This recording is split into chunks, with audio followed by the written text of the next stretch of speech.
बिहार में जैसा कि आप जानते हैं 6 और 11 नवंबर को वोटिंग है और अब वहां वादों की नई राजनीति शुरू हो गई है।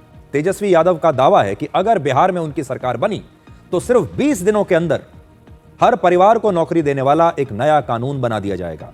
हमारे देश की राजनीति के इतिहास में अब तक का ये सबसे बड़े राजनीतिक वादों में से एक माना जा सकता है। ये एक ऐसा वादा है जो सुनने में तो बेहद आकर्षक है और बिहार के लोगों के बीच लोकप्रिय भी बहुत हो रहा है। लेकिन सबसे बड़ा सवाल यह है कि क्या ये वादा संभव है? क्या ऐसा हो सकता है? और इसीलिए मैंने आपसे पहले से कहा, यह वादा नहीं है, ये एक मजाक है।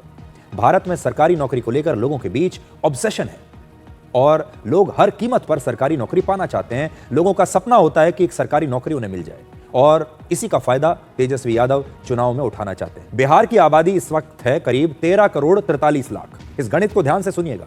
आबादी है 13 करोड़ 43 लाख और बिहार में 2 करोड़ 97 लाख परिवार हैं। तेजस्वी यादव का वादा है कि हर परिवार से एक व्यक्ति को सरकारी नौकरी दी जाएगी, यानी 2 करोड़ 97 लाख नौकरियां उन्हें देनी होंगी, लगभग 3 करोड़ सरकारी नौकरियां।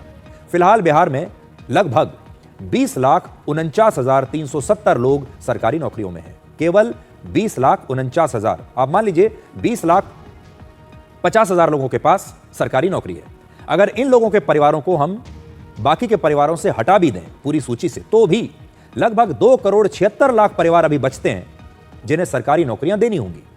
अब अगर 2 करोड़ 76 लाख लोगों को हर महीने कम से कम 10,000 रुपए की तनख्वाह दी जाए, तो देखिए, अगर सरकारी नौकरी देंगे तो कम से कम मैं तनख्वाह मान रहा हूं 10,000। हालांकि सरकारी नौकरी में 10,000 से तनख्वाह ज्यादा ही है, ये 10,000 से ज्यादा होगी तनख्वाह, लेकिन हम एक बेस सैलरी अगर माने तो कम से कम अगर 10,000 रुपए की तनख्वाह भी दी जाए तो बिहार सरकार को हर साल 3,31,000 करोड़ रुपए की जरूरत पड़ेगी, जो कि बिहार के पूरे साल के बजट से भी ज्यादा है।